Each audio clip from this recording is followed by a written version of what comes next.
y a une autonomie désormais des enfants par rapport à leurs parents. Ces enfants de 13 ans, ils se radicalisent directement par les réseaux sociaux, TikTok, Facebook, etc., où les groupes du djihad islamique, du Hamas sont extrêmement présents. Si je ne peux pas aujourd'hui me promener avec ma voiture tranquillement à Tours ou à Essaouira ou à Chouafat, vous savez pourquoi ? C'est parce que je ne la traverse pas tous les jours, parce qu'il n'y a pas des habitants juifs qui habitent sur place. Si la ville était entièrement avec des juifs de tous les côtés, avec des quartiers de partout, eh bien ça changerait les choses.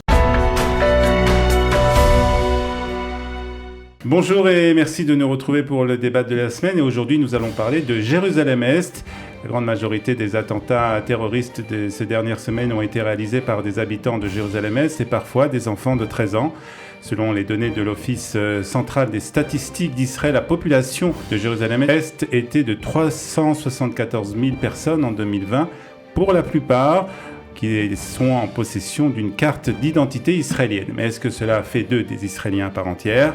Pour Itamar Ben-Gvir, la réponse à cette question est claire. Jérusalem-Est est devenue une enclave terroriste au cœur de l'État d'Israël et une opération de type Chomat Magen doit être envisagée, a déclaré il y a peu le ministre de la Sécurité intérieure. Alors, quelle solution pour cette partie de Jérusalem ? Et qu'est-ce qui motive un enfant de 13 ans à prendre un couteau ou même une arme pour tuer des Israéliens ? Ce sont les questions que nous allons poser à nos invités qui sont aujourd'hui le journaliste Stéphane Amar. Stéphane, bonjour. Bonjour. Et Chaim Berkovitch, membre de l'association Israel Forever et très impliqué dans tout le côté de Jérusalem-Est. Oui, je dirais plutôt la partie est de Jérusalem. La partie est de Jérusalem. Tu nous expliqueras tout à l'heure pourquoi. Je voudrais commencer avec toi, Stéphane, et que tu nous expliques un peu le statut spécial que a cette partie de Jérusalem.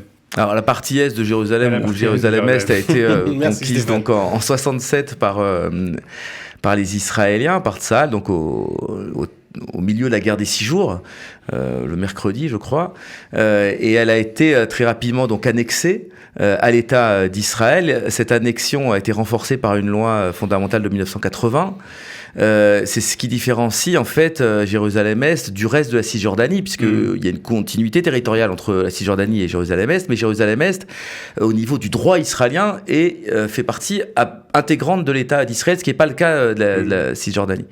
Et donc effectivement, dans ce territoire vivaient déjà plusieurs centaines de milliers de Palestiniens, qui sont donc aujourd'hui plus de 300 000. Il faut noter que la proportion de Palestiniens monte d'année en année, c'est-à-dire qu'il y avait, je crois, 25% de Palestiniens de mémoire en 67 dans la partie, entre les deux parties, dans toute la Jérusalem réunifiée, et il y a maintenant 67% d'Israéliens et 33% de Palestiniens, donc cette proportion a monté. Alors, donc comme j'ai dit, ils ont le choix de choisir de devenir israéliens ou pas, en fait. Oui, alors d'abord, ils ont un permis de résident d'office, donc ça leur permet de pouvoir se déplacer librement, notamment de voyager depuis l'aéroport de Ben Gurion, ce qui est un véritable privilège par rapport aux Palestiniens de Cisjordanie. Et ils peuvent bénéficier de la sécurité sociale, Bitoire Leumi israélien, du système éducatif évidemment de Jérusalem. Et s'ils le veulent, ils peuvent, je dirais, monter à l'échelon supérieur, c'est-à-dire se rendre au ministère de l'Intérieur et demander d'acquérir la citoyenneté israélienne, ce qui leur permet en plus de voter aux élections à la Knesset. Il y a une bonne partie qui le fait, pas la majorité, parce que pour toute une partie de la population palestinienne, c'est extrêmement mal vu de demander la nationalité israélienne. Alors, tu m'as repris sur Jérusalem-Est et l'Est de Jérusalem. Pourquoi ? Pour nous, c'est très important, parce que ce ne sont que des quartiers qui font partie intégrante de Jérusalem. Lorsqu'on a parlé de Jérusalem à travers l'histoire pendant 2000 ans d'exil, on a parlé justement de cette partie de Jérusalem. On a parlé de la partie Est, là où il y avait la vieille ville, le mont des Oliviers. Maintenant, le mur des Lamentations est à Jérusalem. Je dirais pas le mur des Lamentations. Pardon. Aussi, excuse-moi, je dirais plutôt le mur occidental qui fait partie, mais aussi le mont du Temple, où il y avait le temple de Salomon, et ensuite le deuxième temple. C'est là-bas qu'on a rêvé venir. Lorsqu'on a dit l'an prochain à Jérusalem, on parlait de cette partie de la ville.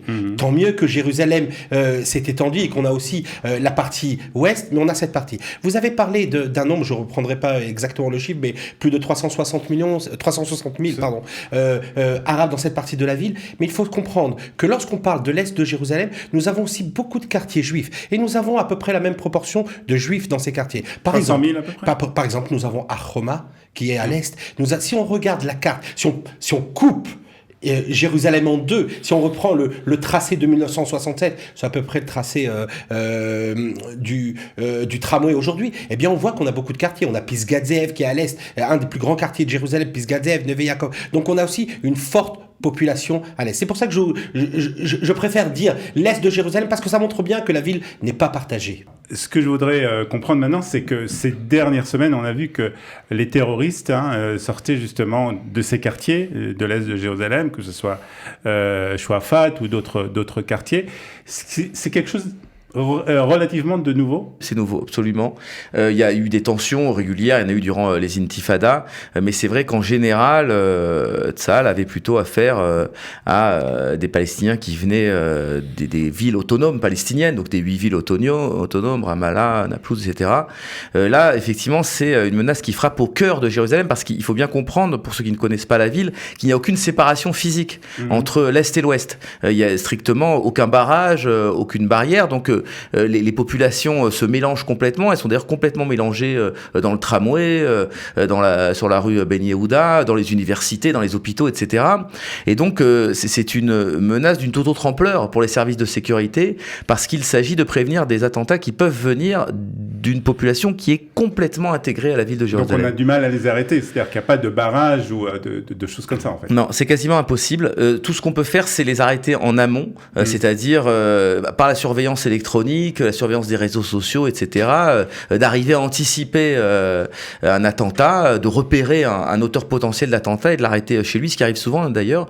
Mais comme on l'a vu là, dans l'incident que vous mentionniez en introduction, donc ce Palestinien de 13 ans qui a pris une arme et qui a visé des Israéliens qui se trouvaient donc à Ir David, à Silouane, juste à côté de la vieille ville de Jérusalem, là effectivement on voit mal comment des services de sécurité ont pu intervenir, parce qu'il se trouvait à quelques centaines de mètres de son domicile. Alors on va revenir justement sur ces jeunes enfants de 13 ans, puisque vous les avez rencontrés, vous les avez suivis quelque part.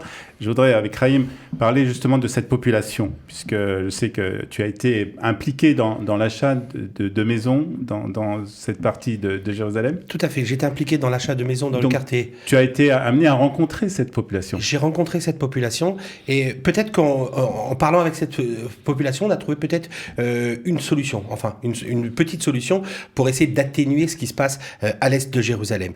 Mais c'est vrai, il y a les réseaux sociaux. C'est vrai qu'aujourd'hui, on a du mal à maîtriser ce qui se dit, et ce qui se dit pour la jeunesse, parce qu'on sait que tous les jeunes aujourd'hui sont sur TikTok ou sur les autres réseaux sociaux, mais il n'y a pas que ça. Je voudrais dire qu'il n'y a pas que ça. Parce que lorsque, comme vendredi dernier, j'entends sur le mont du Temple, on est un mois à peu près du Ramadan, des fêtes du Ramadan, et ça commence déjà. J'entends Idbah al-Yahoud, j'entends il faut égorger les Juifs. Là, ce ne sont pas que des enfants de 13 ans qui sont là. Ce sont les gens qui habitent en grande majorité dans les quartiers est de Jérusalem. Est-ce que c'est quelque chose de nouveau ? C'est pas quelque chose de nouveau, mais c'est quelque chose qui doit changer. On ne peut pas se permettre en plein Jérusalem, tous les vendredis, d'avoir des dizaines de milliers de personnes crier « mort aux Juifs ». Et peut-être que ça vient de là. On va parler des solutions après. On va parler des solutions. Je voudrais voir avec Stéphane, puisque Stéphane, tu as rencontré, tu as fait un reportage sur justement les enfants, ces enfants qui, comme cet enfant de 13 ans, a pris une arme et a tué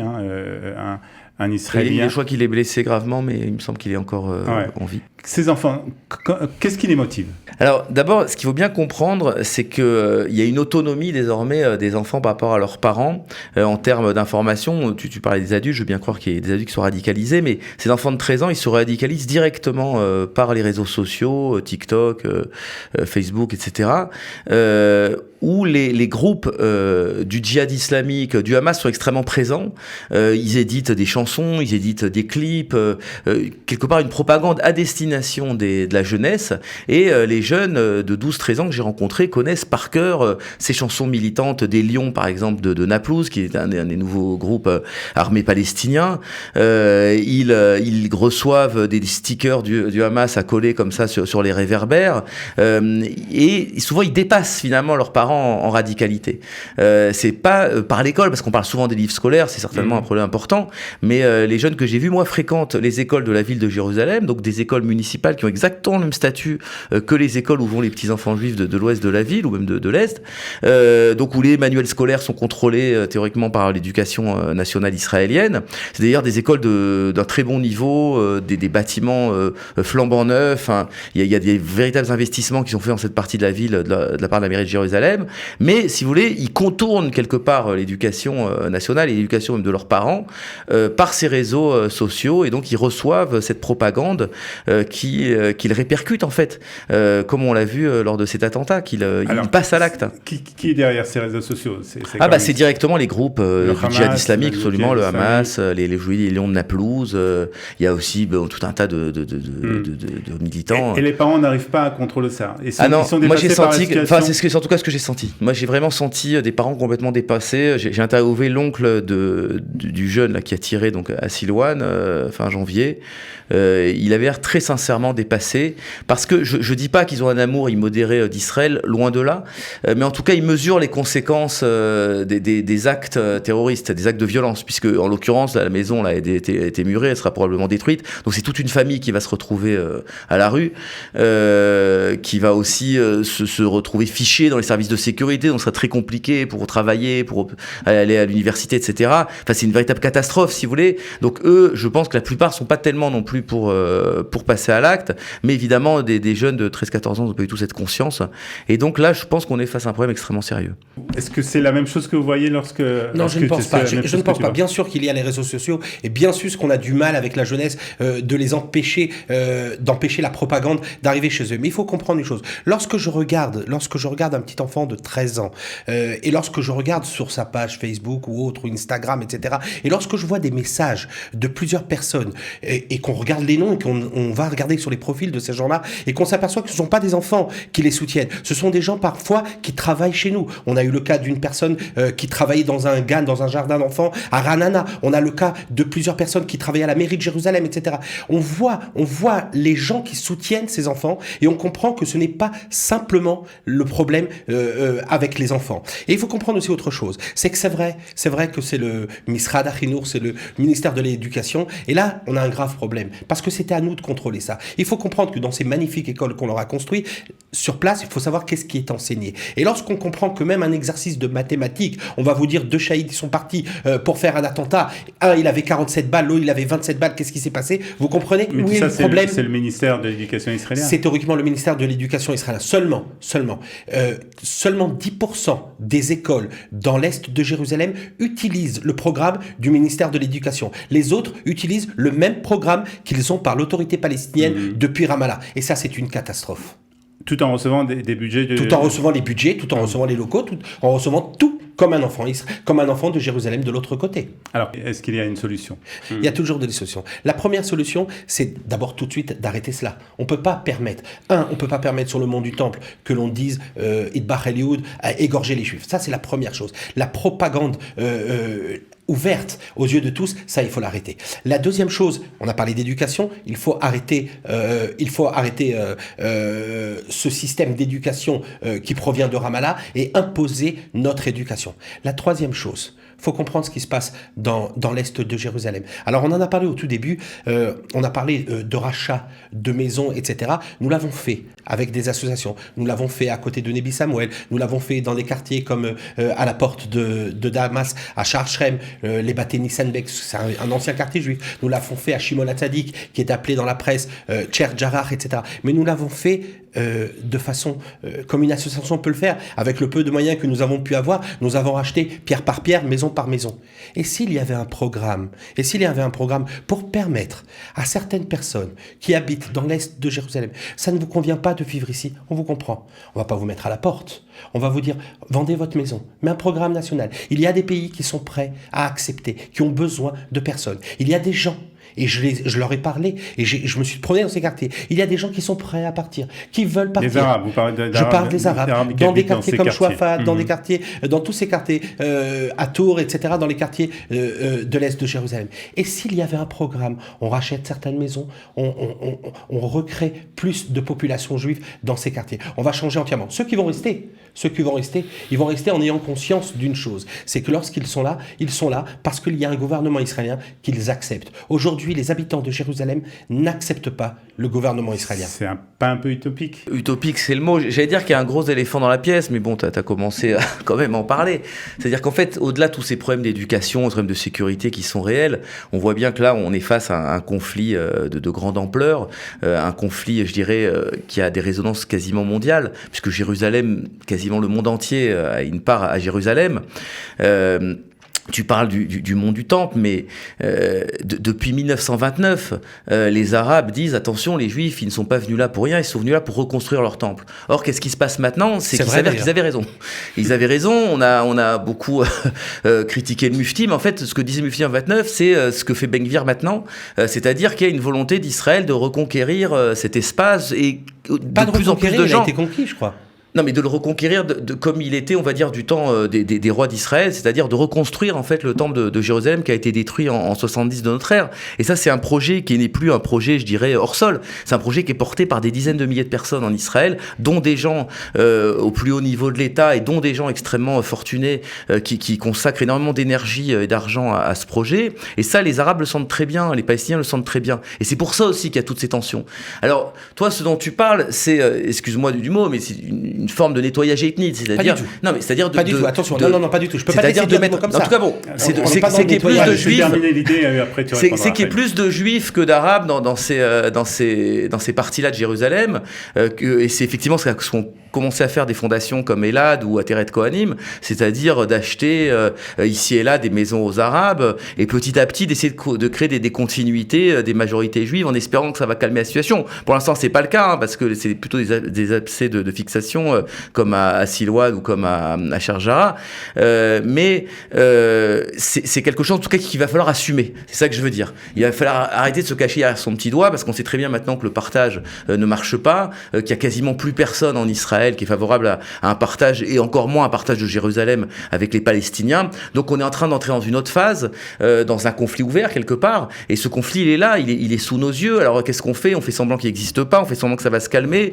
on ouvre un autre type peut-être de négociation. Moi je pense que, enfin en tout cas c'est ce que je pense depuis des années, je pense qu'il faut parler franchement des choses, il faut dire franchement quel est le projet sioniste, où est-ce qu'il va, et comment est-ce que les musulmans peuvent s'intégrer là-dedans et trouver un modus vivendi quelque part avec ce projet. Et tout le reste, je dirais, est secondaire. Enfin, c'est contingent, c'est-à-dire cette violence, ces enfants qui s'abreuvent sur Internet. Je pense pas que c'est en changeant les livres scolaires, je pense pas que c'est en changeant le discours. Parce que ce discours, si vous voulez, anti-israélien, en vérité, il est complètement majoritaire. Alors, je disais, il y a des gens qui sont plus ou moins pour la violence parce que ça a des conséquences personnelles très lourdes. Mais globalement, personne ne veut d'Israël ici, chez les Palestiniens. Personne n'aime le sionisme. Personne n'aime ce qui se passe, à part effectivement peut-être certains leaders, mais qui sont sans doute pas assez entendus et qui sont pas assez pris en compte par la partie israélienne. Mais là, on ouvre, si vous voulez, un champ qui est immense et qui est essentiel, mais qui dépasse de très très loin ces sujets de sécurité, ces sujets d'éducation. Alors tout d'abord, bien sûr, parmi les plus grands projets d'Israël, c'est le mont du Temple. On en revient à chaque fois, et c'est peut-être de là que tout démarre. Je suis d'accord avec toi. C'est tout finit aussi. Et tout finit aussi. C'est peut-être la seule chose dont avait raison le Mufti Amin al-Husseini, c'est que les Juifs veulent reconstruire le Temple. Pendant 2000 ans, on en a parlé pendant 2000 ans, on a voulu reconstruire le temple. Chaque juif qui fait une prière, certains vont le faire que le jour de Kippour, d'autres vont le faire tous les jours, 3 fois par jour, ils vont prier. Mais chacun va dire qu'on puisse voir le temple reconstruit. C'est de cette façon qu'on a pu tenir pendant 2000 ans d'exil. Aujourd'hui, on a récupéré en 67, on a récupéré d'une certaine façon, on aurait pu aller plus vite, on n'a pas été plus vite en 67. Mais aujourd'hui, il y a un réveil. Il y a un réveil même de la part d'une certaine population qui n'était pas prête à cela. Aujourd'hui, si on regarde, en 2004, je montais sur le mont du Temple, on était 3-4. Aujourd'hui, on est par an, on va atteindre les 50 000 personnes qui montent sur le mont du Temple. Alors oui, il y a une volonté de reconstruire le mont du Temple. Il y a une volonté aussi que Jérusalem soit juive. Je vais donner un exemple. J'ai parlé de Hachoma plus tard. Pourquoi ça s'appelle Hachoma? Homa, ça veut dire muraille. Pourquoi muraille? Pour ne pas que Bethléem s'étende sur Jérusalem. C'est des terrains qui ont été, c'est des terrains qui ont été achetés justement pour empêcher l'expansion de quartiers arabes dans Jérusalem. La même chose. Maintenant, c'est pas du tout une épuration ethnique. On n'est pas du tout là. On n'a pas du tout envie de prendre des gens, de leur dire sortez de chez vous et partez, allez oust, au revoir. On veut voir les gens. Vous savez, aujourd'hui, une maison dans Jérusalem, dans la partie est de Jérusalem, coûte un certain prix. Si on leur donne plus d'argent, ensuite, ça n'atteindra même pas le prix. On parle de centaines de milliers de personnes. Maintenant, c'est notre faute. Et je vais vous dire, il y a une chose que c'est notre faute. Si je ne peux pas aujourd'hui me promener avec ma voiture tranquillement à Tours ou à Essaouira ou à Chouafat, vous savez pourquoi ? C'est parce que je ne la traverse pas tous les jours, parce qu'il n'y a pas des habitants juifs qui habitent sur place. Si la ville était entièrement avec des juifs de tous les côtés, avec des quartiers de partout, eh bien, ça changerait les choses. On a plutôt eu tendance pendant une trentaine d'années à faire des kvishokev, des routes qui contournent ce genre de problème. Parce qu'on a contourné le problème. On a tout simplement contourné le problème. Et je finis sur un dernier point. Je ne suis pas du tout d'accord. C'est évident sur le côté pédagogique qu'il faut faire quelque chose. Dans les écoles, il faut changer cela. Oui, je pense que Stéphane est d'accord sur ce point. On va conclure avec... Non, mais d'abord, simplement, c'est pas tout à fait vrai, parce que l'attentat de Neve Yaakov, c'est un quartier à 100% juif, et pourtant, l'attentat s'est produit en plein milieu. Il y a des attentats à Tel Aviv, il y a eu des émeutes à Lod en 2021, c'est une ville qui est 100% sous contrôle israélien, donc c'est pas aussi simple que ça. Maintenant... Alors bon, je veux bien qu'effectivement il y a certaines personnes qui seraient peut-être prêtes à laisser la place, mais le gros des Palestiniens, c'est pas du tout ça. Moi, ce que je vois plutôt comme solution, c'est une solution, je dirais, à l'échelle géopolitique, c'est-à-dire un accord avec l'Arabie Saoudite et peut-être le Maroc, qui sont les vrais détenteurs de la légitimité islamique et qui, ces deux pays ont peut-être le pouvoir d'imposer une solution aux Palestiniens. Tu crois qu'ils peuvent imposer aux gens qui habitent au résident de Jérusalem ? En tout cas, ce qui me frappe beaucoup dans ces accords d'Abraham, c'est que c'est des accords qui ont été négociés, signés et qui se développent quand même d'une certaine manière, alors même que les Arabes sont parfaitement au courant de ce qui se trame sur le mont du Temple. Ils savent très bien qu'il y a de plus en plus de Juifs qui y montent, ils savent très bien qu'il y a des plans de reconstruction, et pourtant ça ne brise pas complètement la relation, au contraire, apparemment ça la renforce. Donc je pense qu'il faut vraiment ouvrir un dialogue au niveau des identités, au niveau religieux, parce que c'est qu'à ce niveau-là que la paix se fera, une paix véritable.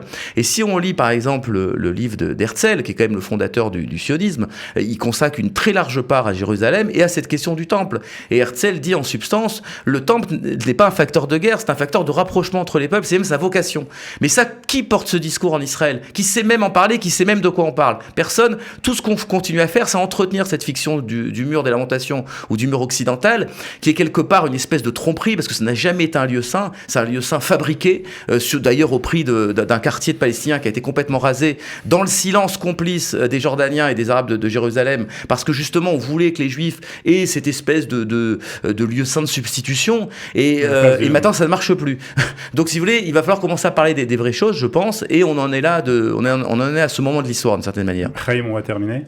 Ouais, tout simplement pour dire, bien sûr que le temple, lorsque le temple sera reconstruit, eh bien, ça sera ce qu'on appelle chez nous Orosh El Olam. Ça va être la lumière pour les nations. Notre but, il n'est pas de construire notre temple et de dire à toutes les nations du monde, partez, allez ailleurs. Notre but, il est, par cette construction du temple, et on n'a pas le temps pour développer là-dessus, mais de pouvoir apporter une solution à toutes les religions du monde.